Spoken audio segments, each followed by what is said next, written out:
Hello, my mathematicians! This is Miss Foster with Pattern Block Fraction Challenge Part 2. We're going to go higher, wider, and deeper by following constraint rules. So I love this project because there are so many ways you can go for it.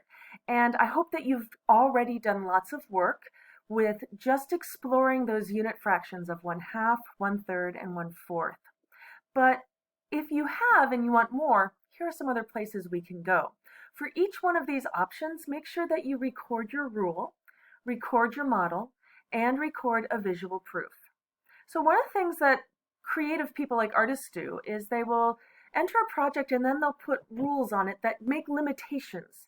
And what that can do is it can force creativity. There are several examples here of how we can put limitations on our pattern block fraction challenge. So here's one at the top.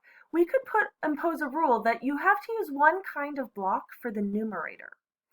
So we have three examples that you saw in our last video, and in each case the blue rhombus is being used as the part that you get, or the 1 in 1/2.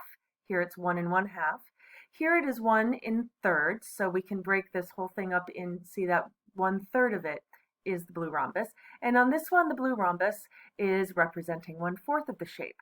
Now, you don't have to use a blue rhombus. You could make a challenge to say, well, how could I show 1/2, 1/3, 1/4 using just one red trapezoid, or just one yellow hexagon, or just one green equilateral triangle? So many good options. So that's one that you could explore. Another one is to limit the number of blocks that you're allowed to use for each model.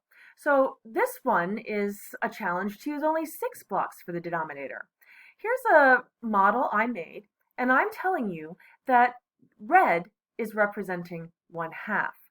And then here's my visual proof for this. I converted all of these shapes into equilateral triangles, and then I am putting them in groups of 3 because you can see here that 3 of these equilateral triangles will equal one of these red trapezoids.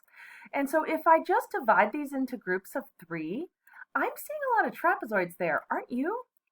And I can completely see that if 2 of those are red, then they would make up 1/2 of the whole shape. So limiting yourself or challenging yourself to use huge numbers of blocks is another way that you could go. Now we can use that same shape to consider constructing models of other unit fractions, such as 1/5, 1/6, 1/8, 1/10, 1/12. You may notice that we have skipped fractions like 1/7 or 1/9. These are considered less friendly, and Dr. Bowler, who came up with this project for us, she says don't play around with these right now. We don't really have great manipulatives for them. They might really frustrate you. These are the fractions that you, combined with the 1/2, 1/3, and 1/4, these are the ones you're going to run into the most.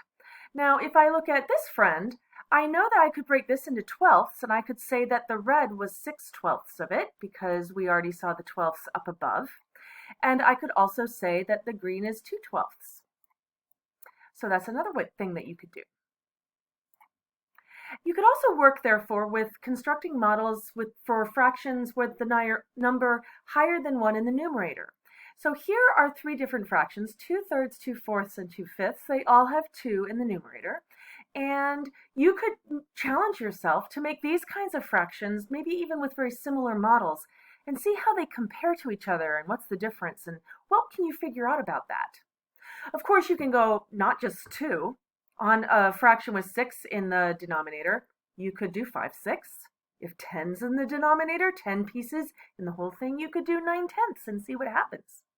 For an example, I down here have this same fraction model, and I knew already that the blue was 1/4, but then I could find that the red, therefore, would be 3/4, because in the whole thing, there are 4 parts, right? And all of them together make one whole model. And so I could say that 4/4 is equal to 3/4 plus 1/4, and whoops-a-daisies, we just started adding fractions.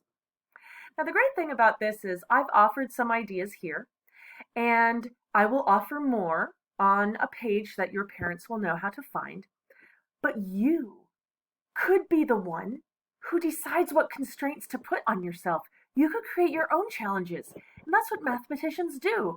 They say, I see how this works if there's a 2 in the numerator and I'm beginning to compare these fractions and draw some conclusions. But what if it was a 5? Or what if I was working with just tenths? Or is there a relationship between tenths and our place value system? And then they would explore that to really understand it deeply. So for this next level, I invite you to either take some of my challenges or create your own. And remember, each time record it on this isometric dot paper and record uh, your visual proof for why you believe you've made that fractional part. So thanks for playing math with me. Keep playing with fractions. The more you play math, the better you'll be. Bye-bye for now.